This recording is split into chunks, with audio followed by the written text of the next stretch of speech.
Vida Longa CBN.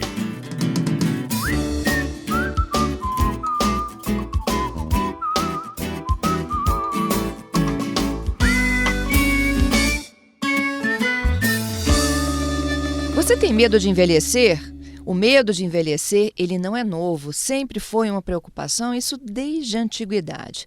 O problema é quando isso se torna exagerado. O medo de envelhecer ganhou até um nome, é gerascofobia. A fobia, em geral, é um medo irracional que afeta diretamente a qualidade de vida da pessoa e faz com que o indivíduo desenvolva uma extrema ansiedade quando ele é exposto a situações específicas. E essa, em particular, é a chegada da idade.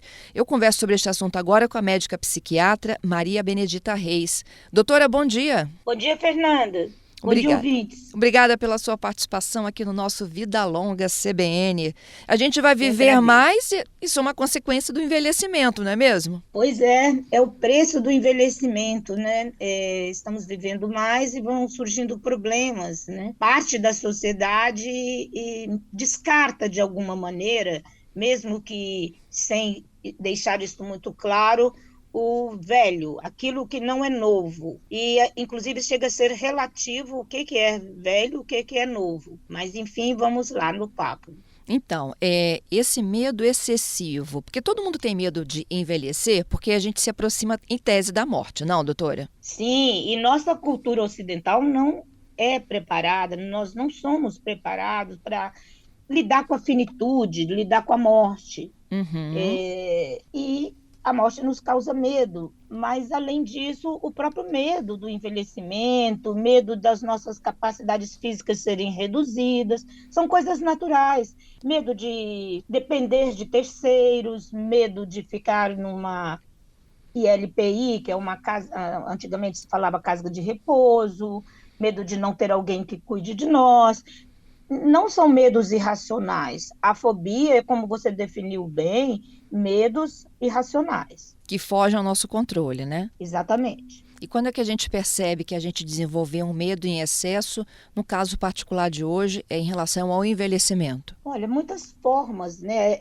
A própria pessoa, muitas vezes, ela não percebe, ela não se toca disso, porque ela é tomada de tamanha ansiedade que ela precisa de adquirir mecanismos mentais para lidar com essa ansiedade. Mas muitas vezes é uma pessoa próxima de nós podemos mostrar isso para essa pessoa, um filho, uma pessoa amiga, um colega de trabalho. Hoje nós estamos vendo, digamos assim, um excesso, pessoas muito jovens sendo tomadas de um medo de envelhecer, e em coisas muito ligadas à aparência, porque enquanto a pessoa é muito jovem, ela está nesse momento, nessas 2 últimas décadas das redes sociais, há uma influência muito intensa, muito grande sobre a aparência.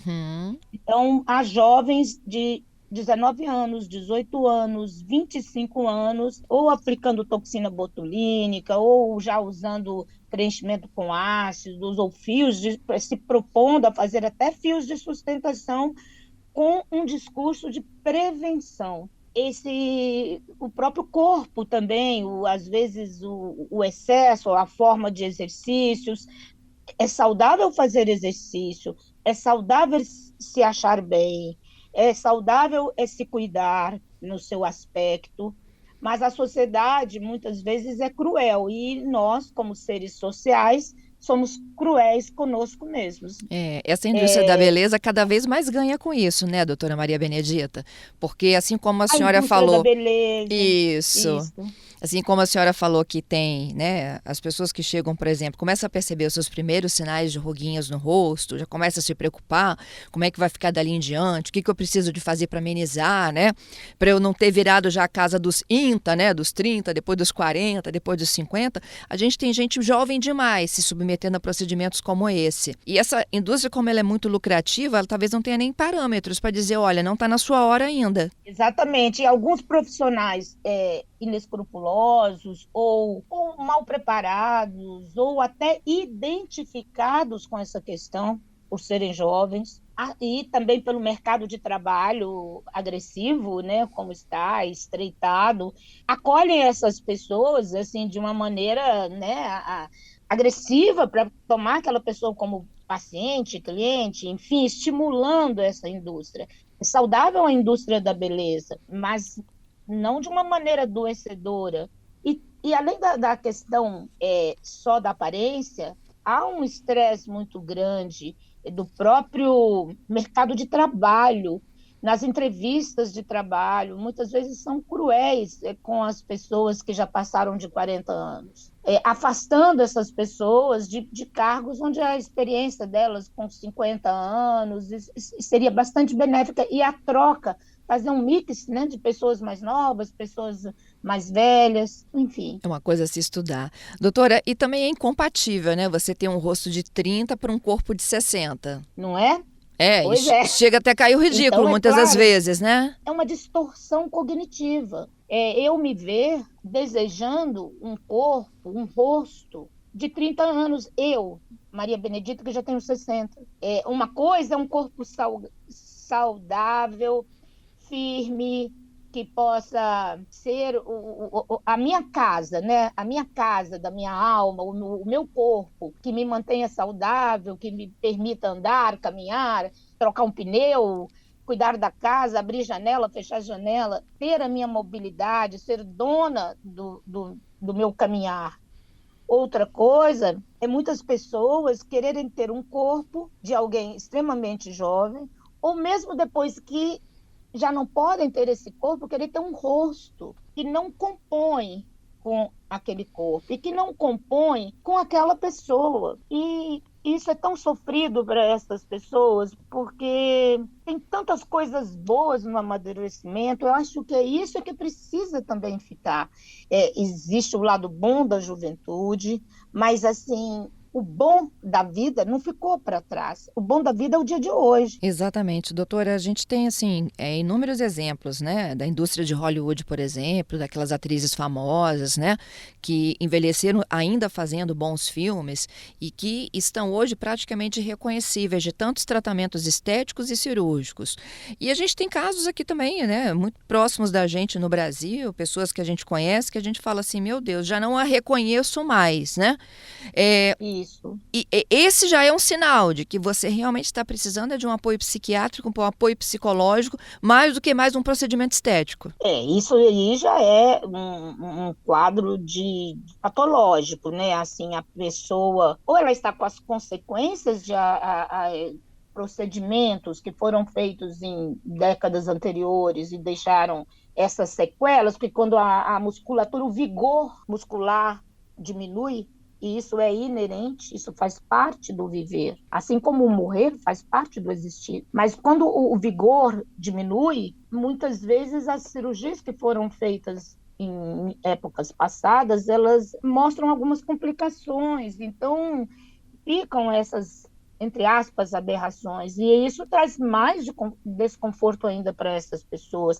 E é um excesso de boca, é um excesso de lábio, é um excesso de tudo. Uma coisa é você consertar uma orelha caída, levantar um pouquinho o seu rosto, ter uma tal da imagem mais amenizada, mais suave. Isso é legal, isso é saudável, isso é respeito consigo mesmo, você estar bem, fazer algumas pequenas correções, ou as correções que forem adequadas, mas estamos partindo para algumas coisas muito inadequadas. E na indústria do entretenimento, isso é muito cobrado dessas pessoas que literalmente dão a cara a tapa, colocando, e foi o que ocorreu esse ano, que teve tanta fala sobre a questão do aspecto da Madonna, e isso eu estou falando porque são pessoas públicas, e outras pessoas aqui no Brasil que estão, assim, distorcidas ou torcidas.